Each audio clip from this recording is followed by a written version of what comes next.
दोस्तों, भारत और ऑस्ट्रेलिया के द्विपक्षीय संबंध काफी ज्यादा मजबूत हैं, लेकिन इसका मतलब ये नहीं है कि ऑस्ट्रेलिया में भारत और हिंदुओं पर हो रहे हमलों पर भारत हमेशा चुप रहेगा। दरअसल पिछले 15 दिनों पर भारतीय संस्कृति और हिंदू मंदिरों पर हमले का तीसरा वाकया सामने आ चुका है, जिसने भारत को काफी ज्यादा गुस्सा दिला दिया। और अब समय आ चुका है कि हम ऑस्ट्रेलिया पर ऐसी हरकतें रोकने के लिए दबाव बनाएं। दरअसल इस बार ऑस्ट्रेलिया के मेलबर्न में मौजूद अल्बर्ट पार्क के पास एक इस्कॉन टेम्पल पर हमला किया गया, जिसके दौरान इस मंदिर पर एंटी इंडिया और प्रो खालिस्तान ग्रेफिटी बनाए गए, जो कि काफी गलत बात है। ये सोचा भी नहीं जा सकता कि आतंकवादी संगठन भारतीय संस्कृति और भारत को टारगेट करने के लिए हिंदू मंदिरों पर हमला कर रहे हैं और उन्हें अपमानित कर रहे हैं, जो कि काफी निंदनीय है। और अब समय आ चुका है कि ऑस्ट्रेलिया उन पर कोई बड़ा कदम उठाए। इसके पहले 12 जनवरी को मेलबर्न में मौजूद श्री स्वामी मंदिर पर भी हमला किया गया था, जिसके दौरान खालिस्तानी आतंकवादियों ने इस मंदिर पर एंटी इंडिया और प्रो खालिस्तान ग्रेफिटी बनाए। वहीं पर इसके ठीक 5 दिन पहले यानी कि 17 जनवरी को कैरम टाउन में मौजूद श्री शिव विष्णु टेम्पल पर भी इसी तरह का हमला किया गया। और अब मात्र कुछ ही दिनों के अंदर ऐसा तीसरा वाकया सामने आ चुका है, जो कि काफी चिंताजनक खबर है, जिसने हर भारतीय के मन में ऐसी घटनाओं को लेकर गुस्सा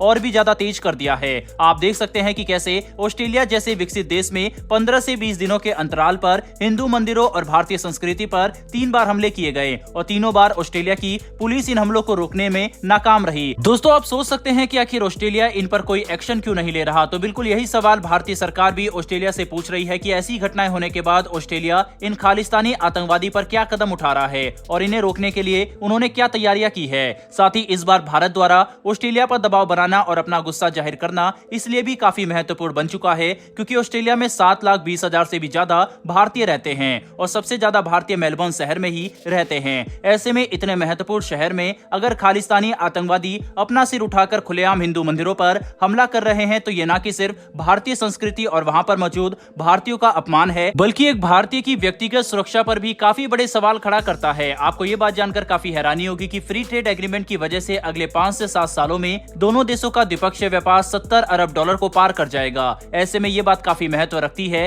कि ऑस्ट्रेलिया में काम करने और रहने वाले भारतीयों की सुरक्षा को सर्वोपरि मानकर खालिस्तानी आतंकवादियों पर कड़े कदम उठाए जाए, जिससे भारत की अखंडता सुरक्षित रहे और एक राष्ट्र के तौर पर हम प्रगति कर सके, जो कि भारत और ऑस्ट्रेलिया के द्विपक्षीय संबंधों के लिए काफी अच्छा होगा। साथ ही आप महसूस कर रहे होंगे कि जैसे जैसे गणतंत्र दिवस नजदीक आ रहा है, बिल्कुल वैसे ही इस तरह के हमले और भारतीयों के खिलाफ ऐसी घटनाएं बढ़ती जा रही है, जिनसे निपटने के लिए अब भारत को ऑस्ट्रेलिया पर दबाव बनाना ही होगा। वहीं पर आधिकारिक तौर पर तो ऑस्ट्रेलिया की तरफ से ऐसी घटनाओं पर निंदा कर दी जाती है, लेकिन जमीन पर क्या स्थिति है उसे बदलने के लिए कोई ज्यादा कोशिशें नहीं की जाती, जो कि काफी खतरनाक है। ऐसे में अब भारत के पास सिर्फ एक ही विकल्प बचता है कि हम ऑस्ट्रेलिया पर दबाव बनाएं और ऑस्ट्रेलिया की सरकार के साथ खुलकर अपनी चिंताओं पर बातचीत करें और ये बात साफ करें कि उन्हें अपने देश में मौजूद 7,20,000 भारतीयों की सुरक्षा को सुनिश्चित करना ही होगा, वरना इस तरह से दोनों देशों के द्विपक्षीय संबंध आगे नहीं बढ़ सकते, जिससे ऑस्ट्रेलिया पर दबाव बनेगा और वह खालिस्तानी आतंकवादियों के खिलाफ कड़े कदम उठाने पर मजबूर हो जाएंगे, जिससे हम वहां पर मौजूद भारतीय और अपनी संस्कृति की सुरक्षा को सुनिश्चित कर सकेंगे। बहरहाल बढ़ते हैं हमारी दूसरी खबर की तरफ। तो दोस्तों, ये खबर इस साल के गणतंत्र दिवस की तरफ से निकलकर सामने आ रही है, जिसके तहत भारत ने अपने 74वें गणतंत्र दिवस को मनाने के लिए एक बहुत ही अच्छा तरीका निकाला है,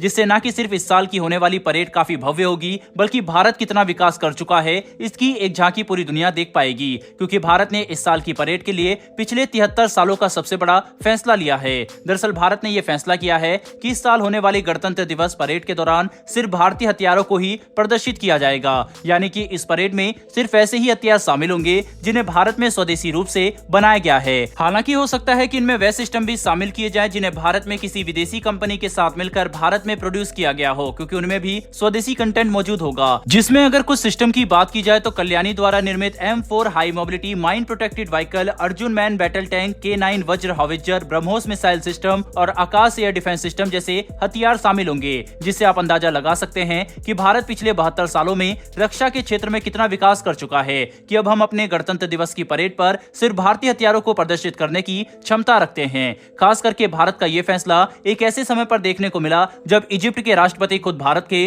गणतंत्र दिवस पर चीफ गेस्ट के तौर पर आएंगे और इजिप्शियन सेना का 144 जवानों का एक बड़ा दस्ता इस गणतंत्र दिवस पर मार्च भी करेगा, जिसकी वजह से इजिप्ट के राष्ट्रपति भारतीय हथियारों से प्रभावित हो सकते हैं। वहीं जो रक्षा सौदे इजिप्ट के साथ फिलहाल पाइपलाइन में मौजूद है, उन पर तेजी देखने को मिल सकती है, जो हमारे डिफेंस सेक्टर के लिए काफी अच्छी बात है। बहरहाल दोस्तों, इस वीडियो में इतना ही। इन दोनों ही विषय पर आपकी क्या राय है कमेंट बॉक्स में लिखकर जरूर बताइएगा। साथ ही हमारी आने वाली डेली डिफेंस और वर्ल्ड अफेयर्स से जुड़ी ऐसी वीडियो के लिए चैनल को सब्सक्राइब कर बेल नोटिफिकेशन अवश्य दबा लें। फिर मिलेंगे ऐसी एक नई वीडियो के साथ। धन्यवाद। जय हिंद।